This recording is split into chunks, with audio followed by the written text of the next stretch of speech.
when they came into Mr. Chair. Mr. Chair. Ian Lees-Galloway. Mr. Chairman, I've been looking forward to having an opportunity to speak on the title and commencement stages of this Customs and Excise Budget Measures Motor Spirits Amendment Bill. And the first alternative title that I would like to offer is the Fuel Tax for Funding a Fanciful Surplus Bill. As members have said a number of times, essentially what this bill is about is making sure that the government can just squeak past its plans to make a surplus. Really, I think it's entirely disingenuous of the government to try to suggest to New Zealanders through the title that we have that this is somehow about funding transport infrastructure, even that it's about funding broad transport infrastructure. What we know is that on current projections, a simple fuel tax increase that was aligned to CPI would be enough to do all that this government wants to do. It could build all the roads that it wants to without having to bring this fuel tax increase in. But what it needs, of course, is money right now so that it can meet its budget surplus.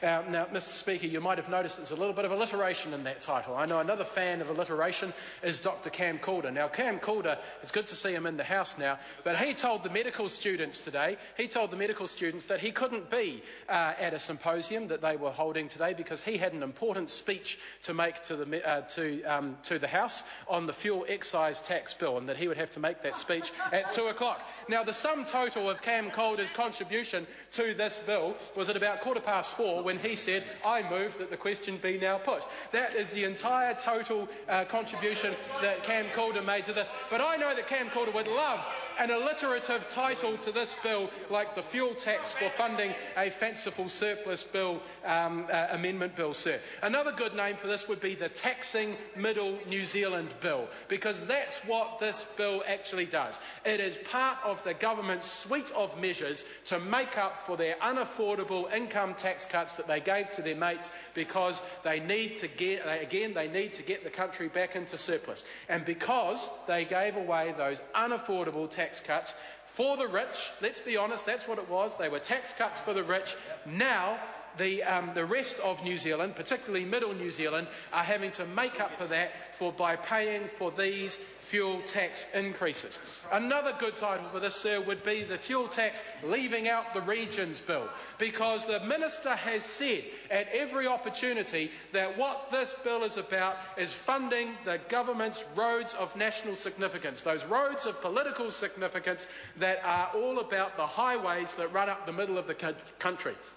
They are not about the regions. The National Party is not working for the regions. If they were, they would have an integrated approach to their transport network, and they would be funding those local roads, like State Highway 3 that Andrew Little has been advocating for so long, like the gravel roads in the Taurua district that I've been told personally by the locals that they want to see upgraded so that they can get better productivity out of the logging that's about to come on stream, like the alternative to the gold-plated highway, the Western Link route that could have been built on the Kapiti coast. That's what the locals actually wanted. But because this government isn't interested in what the regions want, because this government is not at all interested in what the regions want, they are putting up taxes on everybody so that they can build their monuments to their 1950s approach to transport infrastructure.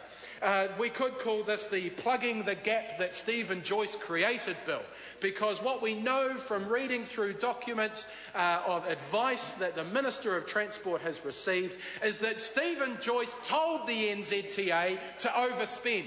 He deliberately told them to overspend on their roading budget so that there was pressure on the roading budget, so that there was a call for additional funding, so that then they would have an excuse to bring in this extra tax. Why did they need an excuse to bring in this extra tax? So that they could get the budget back into surplus, sir. So this is plugging the gap that Stephen Joyce created. That's what this bill is all about. And finally, sir, I would call this the Taxing the Regions to Pay for Auckland bill, because the government has said no, no, no to all the options options for getting Auckland working and for all the possible revenue options so that Aucklanders could pay their fair share of transport infrastructure in Auckland. And if this government does plan to do anything, if this government does plan to do anything at all in Auckland, who's going to pay for it? It's going to be the people of Southland, it's going to be the people of Hawke's Bay, it's going to be the people of Manawatusu.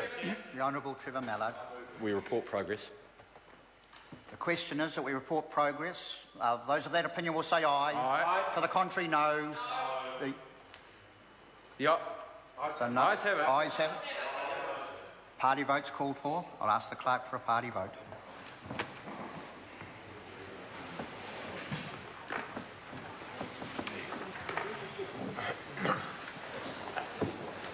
New Zealand National. 59 votes opposed. New Zealand Labour. 32 votes in favour. Green Party. 9 votes in favour. New Zealand First. 7 votes in favour. Māori Party. Mana. 1 vote in favour. Act New Zealand. 1 vote opposed. United Future. 1 vote opposed. Brendan Horan. 1 vote against.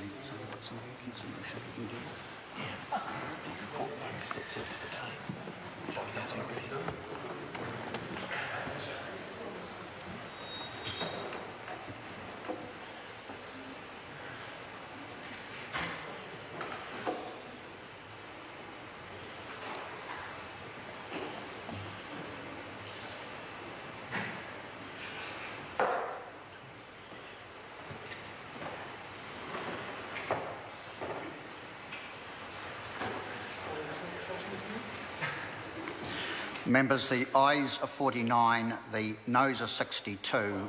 The motion is not agreed to. We're on clauses 1 and 2. The Honourable Trevor Mallard.